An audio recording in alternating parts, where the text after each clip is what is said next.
Congratulations, Peace by Direk Lawrence Fajardo. To present the film grant, may we please have Direk Chris and Sir Jim back on stage. We also request that you remain on stage to snap a quick photo with our 5th film grant recipient. Thank you.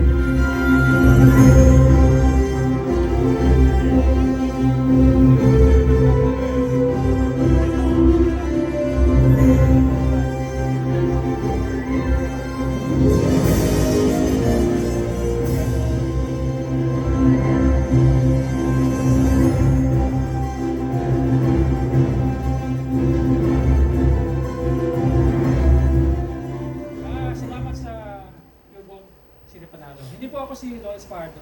Mabuhok po yun. Pero kasama ko yung asawa niya at ang aming producer. Matagal na namin gustong gawin nila ito. Kwento ito ng isang magsasaka at ang kanyang kalabaw. Na isang araw ay sinubukan nilang maglakad papuntang Maynila.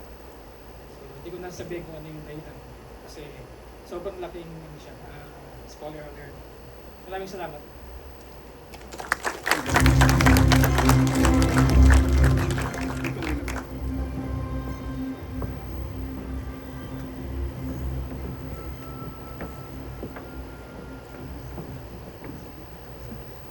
Now back to the store as we're down to our...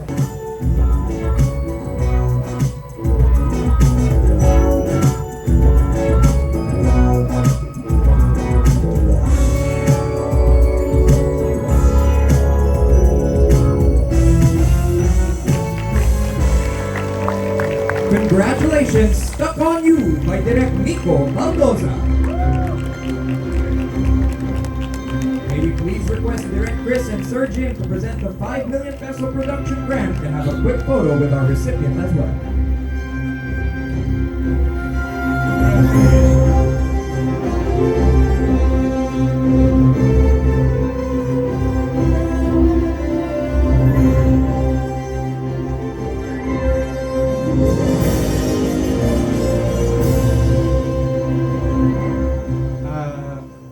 Good afternoon po.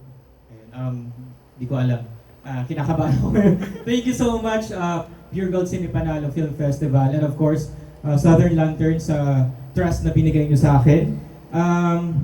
Grabe, sobrang thank you po sa opportunity na to. And yung kwento po ng Stuck on You ay tungkol kay Cheryl Bunga, isang raketera at hopeless romantic na manikurista na magtatanggal lang naman sana ng ingrown pero biglang makakakuha siya ng racket na maging hitman. So yun, sa Japan din po yun isushoot. Joke lang.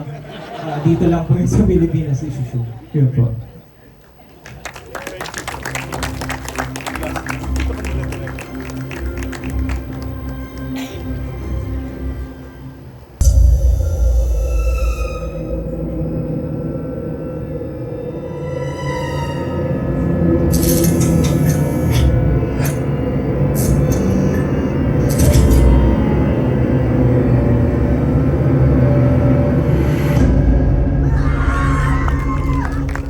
Congratulations, Old Clock!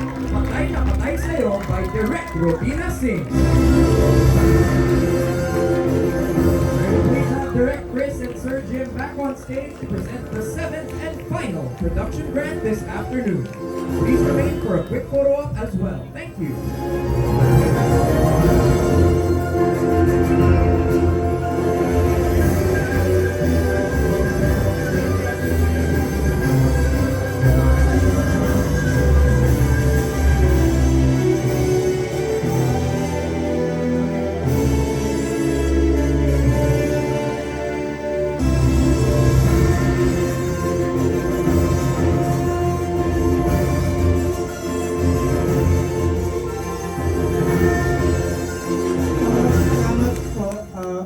Una-una, salamat po sa Pure Gold. Sa Sinipanalo, kasi pinapanalo niyo po yung mga kwentong katulad ng multo. Sobrang daming kaba na nararamdaman kasi una kaba dahil yung mga 15 po na napili, sobrang galing po, mahuhusay po, lalo na yung 6. Nung in-announce na yung 6, parang nandun na ako sa, halika na, umexit na tayo.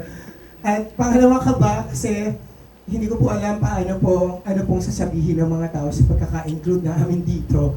kung meron mang uling magdududa, sasabihin na puro lalaki na naman ang kasali, bahala na. Pangatlong kaba kasi, andito po yung MTRCB, tiyan. Pero, yung pang-apat na kaba ay, chef, kabaklaan po to. Kabaklaan. At ang simple lang po ng kwento ng multo, ang multo katulad po na naging journey namin dito ay some stories refuse to die. At ang kwento nito ay tungkol lang sa kwento ng character ni Sasa na bago pa man niya masabi ang katagang I love you, namatay siya. Ang tanong niya, paano niya sasabihin yung I love you sa taong mahal na mahal niya kung multo na siya, tapos yung lalaki matatakutin. So yun lang po yung premise ng multo. So bahala na po. General patronage sana, pero okay na rin po R13. Joke lang po. Maraming salamat po. Let's go! May we call on once again the rest of the selected filmmakers to join us back on stage. Let us celebrate and capture this historic moment with a photo to remember.